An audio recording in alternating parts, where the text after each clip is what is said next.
오늘도 말씀과 기도로 이 자리에 오신 분들을 환영합니다. 히브리서 11장 23절로 40절 상 주심을 바라봅니다. 지금부터 본문을 읽겠습니다.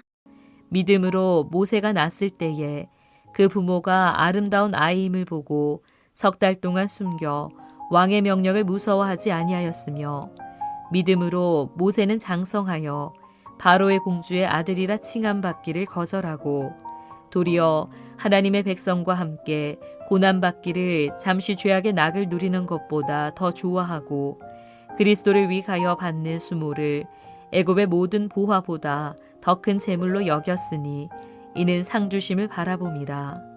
믿음으로 애굽을 떠나 왕의 노함을 무서워하지 아니하고 곧 보이지 아니하는 자를 보는 것 같이 하여 참았으며 믿음으로 유월절과 피 뿌리는 예식을 정하였으니 이는 장자를 멸하는 자로 그들을 건드리지 않게 하려 한 것이며 믿음으로 그들은 홍해를 육지같이 건넜으나 애굽 사람들은 이것을 시험하다가 빠져 죽었으며 믿음으로 7일 동안 여리고를 도니 성이 무너졌으며 믿음으로 기생 라합은 정탐꾼을 평안히 영접하였으므로 순종하지 아니한 자와 함께 멸망하지 아니하였도다. 내가 무슨 말을 더하리요? 기드온, 바락, 삼손, 입다, 다윗 및 사무엘과 선지자들의 일을 말하려면 내게 시간이 부족하리로다. 그들은 믿음으로 나라들을 이기기도 하며 의를 행하기도 하며 약속을 받기도 하며 사자들의 입을 막기도 하며 불의 세력을 멸하기도 하며 칼날을 피하기도 하며 연약한 가운데서 강하게 되기도 하며 전쟁에 용감하게 되어 이방 사람들의 진을 물리치기도 하며 여자들은 자기의 죽은 자들을 부활로 받아들이기도 하며 또 어떤 이들은 더 좋은 부활을 얻고자 하여 심한 고문을 받되 구차히 풀려나가기를 원하지 아니하였으며 또 어떤 이들은 조롱과 채찍질뿐 아니라 결박과 옥에 갇히는 시련도 받았으며 돌로 치는 것과 톱으로 켜는 것과 시험과 칼로 죽임을 당하고 양과 염소의 가죽을 입고 유리하여 궁핍과 환난과 학대를 받았으니 이런 사람은 세상이 감당하지 못하느니라. 그들이 광야와 산과 동굴과 토굴에 유리하였느니라. 이 사람들은 다 믿음으로 말미암아 증거를 받았으나 약속된 것을 받지 못하였으니 이는 하나님이 우리를 위하여 더 좋은 것을 예비하셨은즉 우리가 아니면 그들로 온전함을 이루지 못하게 하려 하심이라. 본문의 중심 메시지입니다. 오늘 본문은 히브리서 11장의 절정에 해당되는 본문입니다. 11장에서 우리는 구약의 신자들, 그러니까 우리 믿음의 선진들을 만나게 되었습니다. 믿음의 조상 아브라함을 비롯한 사람들을 만나게 되었고 오늘 본문에서도 믿음에 관해서는 그 어떤 사람들과도 비교되어도 뒤지지 않을 그런 믿음의 영웅들을 만나게 되지요. 그리고 오늘 본문은 왜 이렇게 길게 구약의 신자들을 언급하는지 그 이유를 우리에게 가르치고 있습니다. 본문을 살펴보겠습니다. 첫 번째 문단은 23절로부터 29절입니다. 모세 가족 이야기이지요. 칭함 받기를 거절하고 먼저 모세의 부모는 왕의 명령을 무서워하지 않았다. 그리고 모세를 낳아 석 달 동안 숨겼다 하는 그들의 업적을 이야기합니다. 왜 이와 같이 했는고 하니 아기의 모습에서 아름다움을 보았다라고 이야기하지요. 다음으로 모세 이야기가 등장하는데 공주의 아들로 지위, 부귀, 영예를 누리는 것보다 자기 백성과 함께 고난받기를 선택했다라고 그의 업적을 소개합니다. 그런데 히브리서가 모세의 이 선택을 그리스도를 위하여 수모받는 편을 택한 것이고 그리스도를 위해 고난받는 가치를 애굽의 모든 보화보다 더 큰 재물로 여긴 것이라 그렇게 말씀합니다. 26절이지요. 그런데 여기서 우리가 하나 알아야 할 것은 모세는 그리스도를 알지 못했습니다. 그럼에도 성경은 모세의 결단이 그리스도를 위한 고난받는 결단 그렇게 소개하고 있다는 것이지요. 이것이 중요합니다. 우리가 알지 못해도 말씀을 따라 순종하며 살아갈 때 그 삶의 순종의 가치를 하나님은 이와 같이 귀하게 여기시더라 하는 사실을 확인하게 되는 것입니다. 여기까지 첫 번째 문단 말씀입니다. 둘째 문단은 30절 31절입니다. 믿음으로 믿음으로.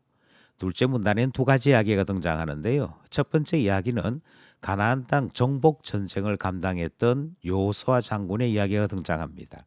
여호수아는 믿음으로 하나님의 말씀만 의지하여 7일 동안 여리고 성을 돌았고 그리고 함락시켰다 하는 이야기를 듣게 됩니다.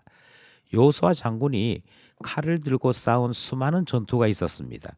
그런데 히브리서는 그 수많은 전투에 대해서는 전혀 언급하지 않고 여호수아 장군의 최고의 업적을 그가 말씀만 의지하여 믿음으로 행한 여리고 전투 그것만을 소개하고 있는 것이지요.